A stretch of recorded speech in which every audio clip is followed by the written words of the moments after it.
everyone, it's Sevi and I'm back with another banner review video, this time for Ayaka and Shenhe banners.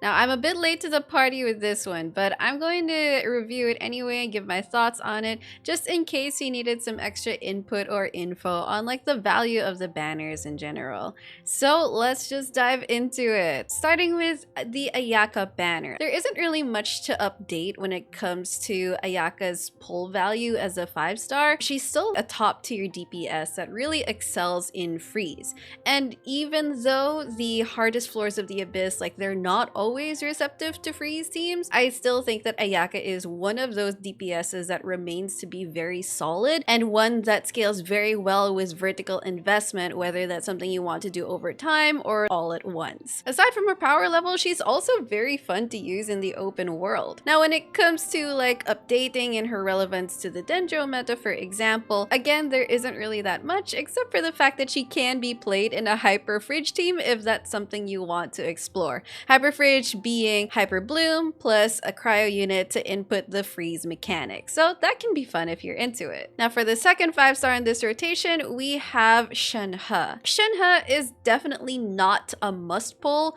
if you're trying to build strong cryo teams. I already released my recent guide on Shenhe and I also have some like pull value thoughts there. But in general, don't think that you need to have Shenhe in order for your 4-star or 5-star cryo units to hit hard. That's absolutely not the case. But if you do get Shenhe, she will deliver as a premium cryo support. She is a good character in that regard because that is the role she's made for and she does that role very well. Now for the 4-stars, we have Diona, Sucrose, and Mika, and let's go through them one by one. First, I want to talk about Sucrose because she is a very good pickup if you don't have her yet. And if you already have Sucrose, then her early constellations are very nice additions.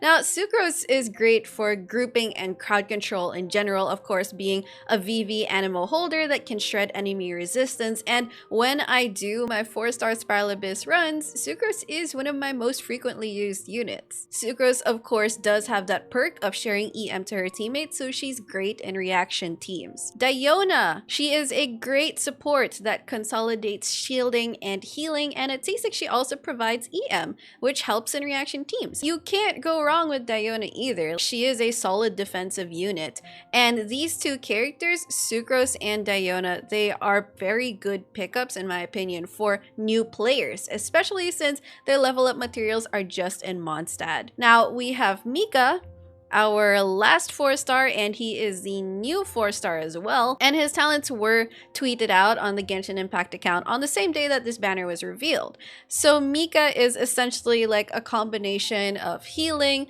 attack speed buffing, and physical damage buffing. So as per usual, I will have my video on him once he releases. It will be a guide plus some additional thoughts. If the only reason you're pulling on these banners is because you want a copy of him since he's the shiny new 4-star character, you may want to wait for opinions, reviews about Mika, and try him yourself before you actually pull the trigger on the banner and then try to snag a copy of him without ruining your 5-star pity. I personally always advise against building pity just to try sniping a 4-star unless you're really prepared to get one of the 5-stars on this banner. Be very wise when it comes to new 4-stars. Moving on to the weapon banner, and the 5-stars featured here are the Mistsplitter and the Calamity Queller. Let's start with the Mistsplitter. It is not a must pull for your Ayaka to hit hard, but it is one of the best DPS swords in general, and it is Ayaka's best in slot. I think that it's a good weapon to try your luck on,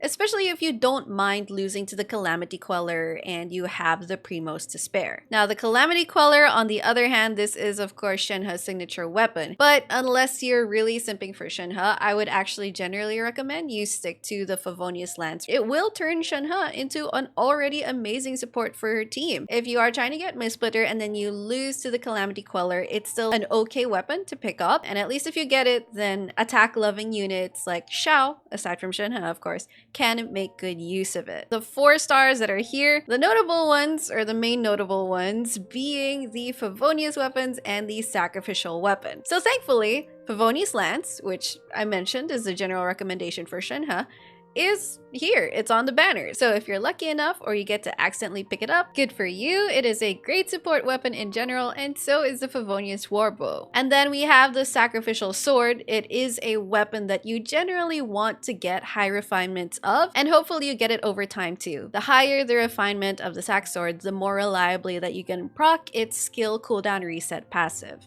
Overall, I would only really try on this weapon banner if you're aiming for the Mistsplitter. But as always, here is your warning that the weapon banner is a scam, things can go wrong, and you may just want to save your primos for the upcoming Dendro units in the next patch instead of potentially wasting them on the weapon banner and some bad luck. Anyway, that's all my thoughts on this round of banners. Let me know in the comments if you are pulling on any of them and who you're pulling for in particular. If you enjoyed this video, don't forget to leave a like, consider subscribing to my channel if you haven't already, and I will see you all soon.